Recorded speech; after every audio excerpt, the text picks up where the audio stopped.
Comenzamos nuestro programa de hoy con el pasaje bíblico que narra la creación del ser humano. Leemos en Génesis capítulo 1, versículos 26 y 27. Y dijo Dios: hagamos al hombre a nuestra imagen, conforme a nuestra semejanza, y ejerza dominio sobre los peces del mar, sobre las aves del cielo, sobre los ganados, sobre la tierra, y sobre todo reptil que se arrastra sobre la tierra.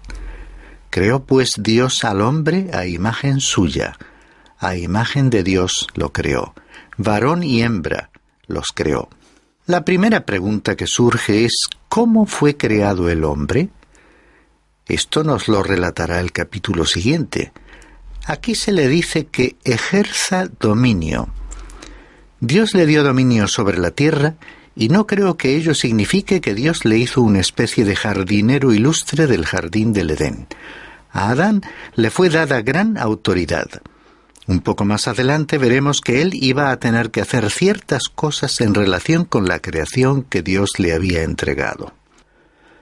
Aquí tenemos sencillamente el simple hecho de la creación del hombre.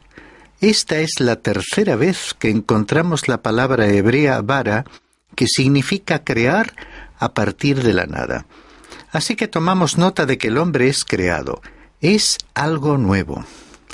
Es la primera palabra que había aparecido en el primer versículo del Génesis, en aquella expresión: en el principio creó Dios los cielos y la tierra. Él creó el universo físico, luego Él creó la vida. Dice aquí: y creó Dios los grandes monstruos marinos y todo ser viviente que se mueve, como leemos en el capítulo 1, versículo 21. Y ahora, en este pasaje bíblico, vemos que Él creó al hombre. El versículo 27 continúa diciendo: creó pues Dios al hombre a imagen suya. Dios nos dará los detalles sobre su creación del hombre en el capítulo siguiente, y podremos observar que Él ha omitido mucho acerca de la creación del universo. La frase «en el principio creó Dios los cielos y la tierra» contiene toda la información que Él nos ha dejado, y es todo lo que podemos conocer sobre este tema. Él podría haber incluido detalles, pero no lo hizo. Él sí ofreció más detalles solamente en lo referente a un hecho de su creación, como en el caso de la creación del hombre. ¿Y sabes por qué? Porque este relato fue escrito para el ser humano. Dios quiere que él conozca cuál fue su origen. Es como si Dios estuviese diciendo: me agradaría mucho que prestases atención a tu propia creación y que no especules sobre la creación del universo. Este versículo que acabamos de leer nos dice algo extraordinario. Consideremos la frase: creó pues Dios al hombre a imagen suya. Quisiera sugerirte que consideres a esta como una de las grandes declaraciones de la palabra de Dios. No podría concebir nada tan maravilloso como este hecho. ¿Qué significa? Bueno, yo creo que el hombre es semejante a Dios, es como una Trinidad. Claro que alguien va a replicar inmediatamente que quiero decir que el hombre es física, mental y espiritualmente un ser. Pues sí, creo que eso es cierto. El apóstol Pablo, en su primera carta a los Tesalonicenses, capítulo 5, versículo 23, afirmó esto mismo: y que el mismo Dios de paz os santifique por completo, y que todo vuestro ser, espíritu, alma y cuerpo sea preservado irreprensible para la venida de nuestro Señor Jesucristo. Aunque esto es cierto, cuando nos introduzcamos en el próximo capítulo, veremos que en realidad implica más que eso. Creo que se refiere al hecho de que el hombre es una personalidad, y que siendo una personalidad es consciente de sí mismo y toma sus propias decisiones. Es un agente moralmente libre. Aparentemente esto es único y exclusivo de los seres humanos. Pienso que esto es lo que se quiere decir al afirmar que Dios creó al hombre a imagen suya. El versículo 27 añade la expresión varón y hembra los creó.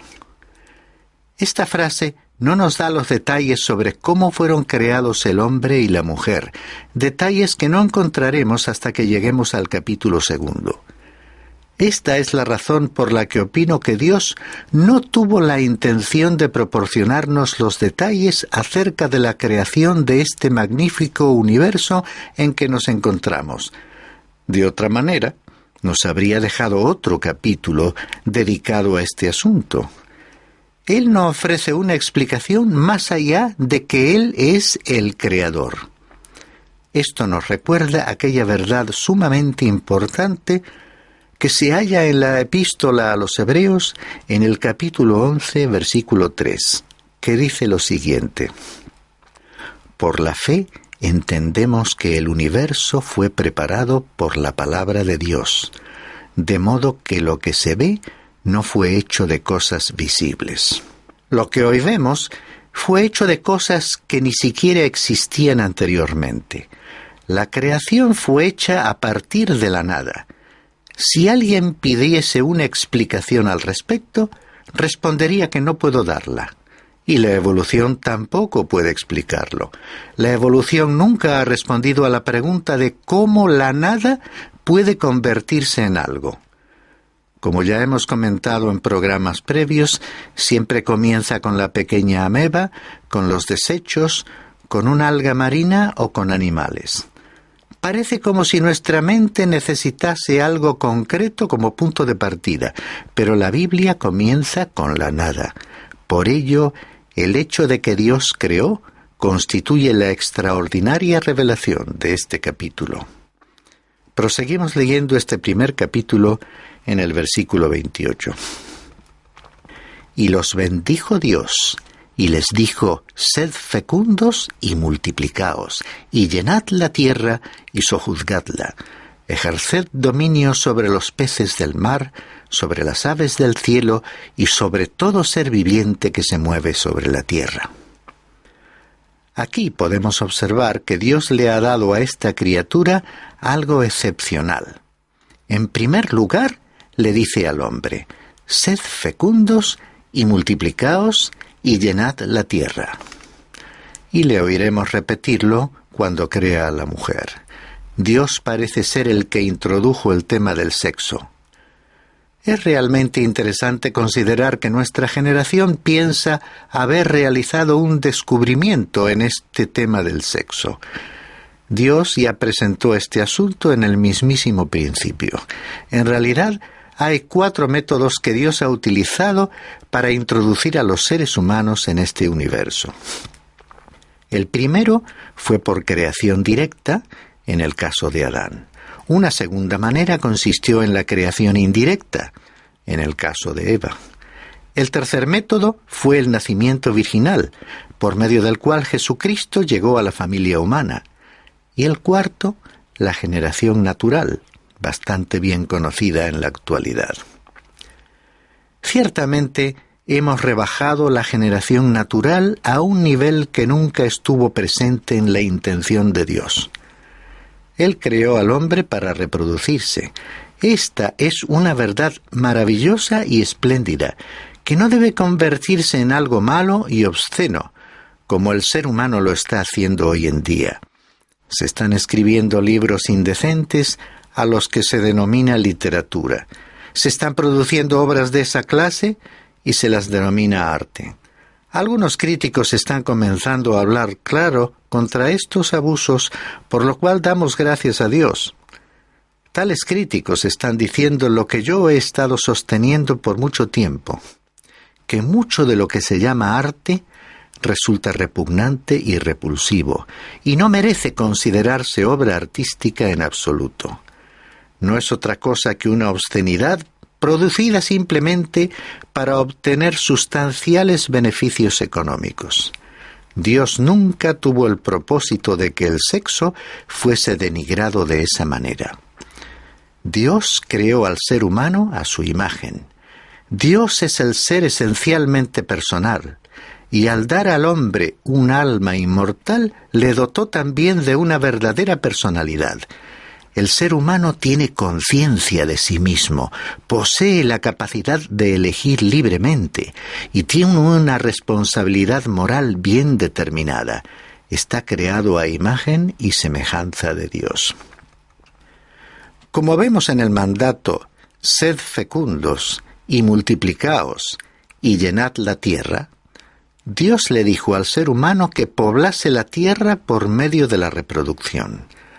Observa que él utiliza la palabra llenad. Esta es una palabra interesante que parece indicar que la tierra había estado habitada anteriormente por otras criaturas. Cualesquiera hayan sido tales criaturas, habían desaparecido cuando el hombre fue creado. Dios le ordenó al hombre que dominase la tierra. Creo que esta es la base para el saber o el conocimiento y la exploración científica de nuestro tiempo. Uno de los proverbios, concretamente el que se encuentra en el libro de los Proverbios, capítulo 25, versículo 2, dice lo siguiente: Es gloria de Dios encubrir una cosa, pero la gloria de los reyes es investigar un asunto. Dios esconde diamantes en lo más profundo de la tierra, colocando allí los tesoros, donde el hombre tenga que cavar para descubrirlos. Creo que en la actualidad lo mismo es verdad en cuanto al conocimiento, y es también cierto con respecto al estudio de la palabra de Dios.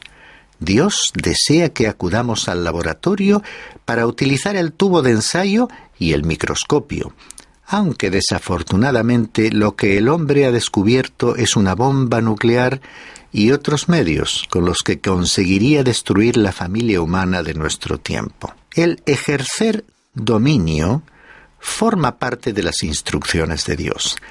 Adán no era meramente un jardinero encargado de cortar la hierba, sino que fue creado para gobernar la tierra.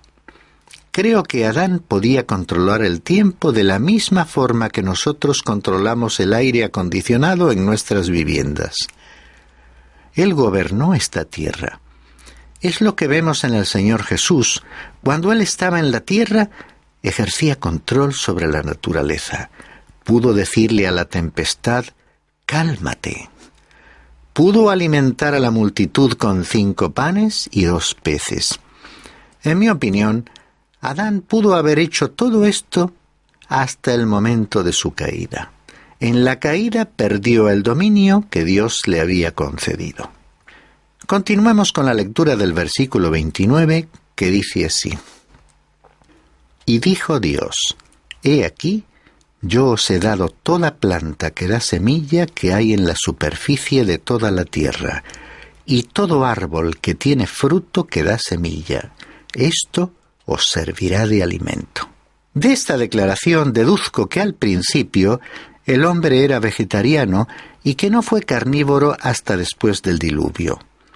Y prosigue el texto bíblico en los versículos 30 y 31 de este primer capítulo, diciendo: Y a toda bestia de la tierra, a toda ave de los cielos y a todo lo que se mueve sobre la tierra y que tiene vida, les he dado toda planta verde para alimento. Y fue así. Y vio Dios todo lo que había hecho, y he aquí que era bueno en gran manera. Y fue la tarde, y fue la mañana, el 6º día. Este párrafo nos conduce al final del capítulo, por lo que sería conveniente hacer aquí un resumen destacando algunos puntos. Uno de ellos es el hecho de que Dios es mencionado 32 veces. La Biblia no realiza ningún intento de demostrar que hay un Dios. ¿Por qué? Será porque en el Salmo 14, versículo 1, el poeta inspirado dijo: El necio ha dicho en su corazón: no hay Dios. La Biblia es un libro escrito para revelar la verdad espiritual, religiosa y redentora, que viene a nosotros solamente por medio de la fe. Así es que en este pasaje se nos presenta la realidad de que Dios es el que creó. En este primer capítulo podemos observar la unidad y el poder de la personalidad de Dios. Es exactamente lo que el apóstol Pablo escribió en su carta a los Romanos, capítulo 1, versículo 20, cuando dijo lo siguiente: porque desde la creación del mundo, sus atributos invisibles, su eterno poder y divinidad se han visto con toda claridad. Y nos preguntamos, ¿cómo es que se han hecho claramente visibles?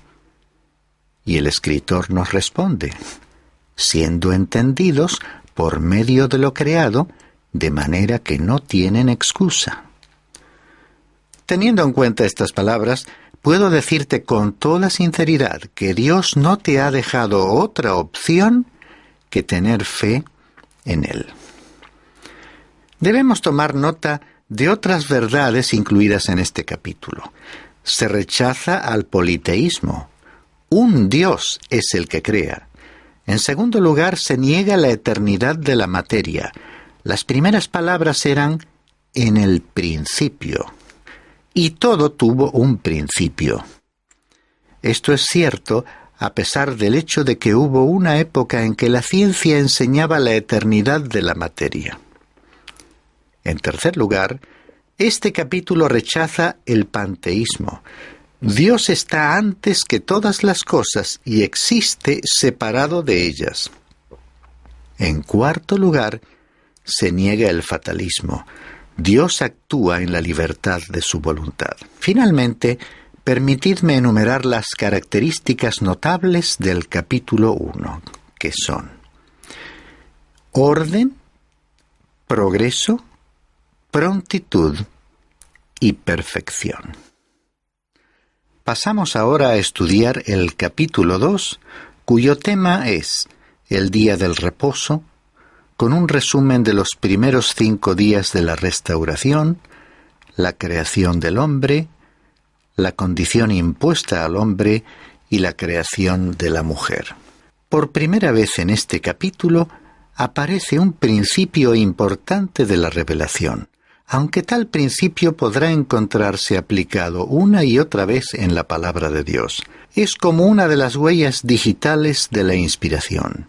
Se trata de la ley de la repetición o la ley de la recapitulación.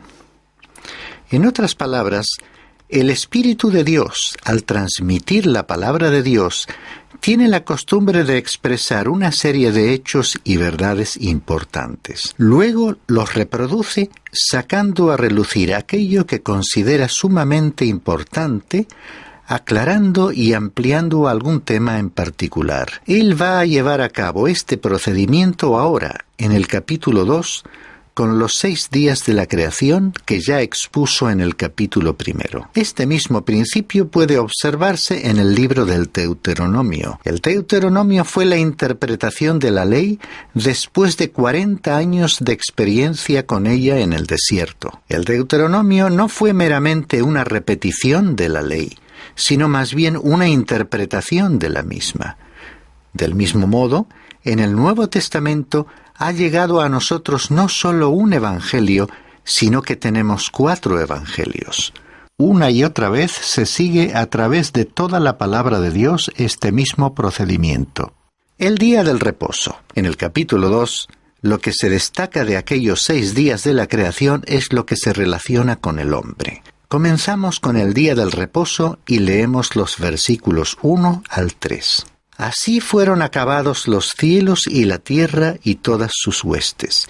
Y en el 7º día completó Dios la obra que había hecho, y reposó en el 7º día de toda la obra que había hecho. Y bendijo Dios el 7º día y lo santificó, porque en él reposó de toda la obra que él había creado y hecho. No disminuyamos la importancia del 7º día. ¿Qué quiere decir cuando se nos expresa que Dios descansó de su trabajo? Significa que Dios se fatigó y se sentó a descansar en el 7º día, considerando que había tenido una semana muy atareada y que como había trabajado muchísimas horas anhelaba descansar. Sería absurdo interpretarlo de esta manera. Dios descansó de su trabajo. Cuando él terminó sus 6 días de trabajo, miró todo lo que había hecho y vio que era muy bueno y que no había nada más que hacer. En el plano humano de mi experiencia, cuando termino mi día de trabajo y salgo de mi oficina, todavía queda trabajo sobre mi escritorio. Nunca he podido sentarme y decir, he terminado, lo he acabado. Pero Dios sí pudo decirlo.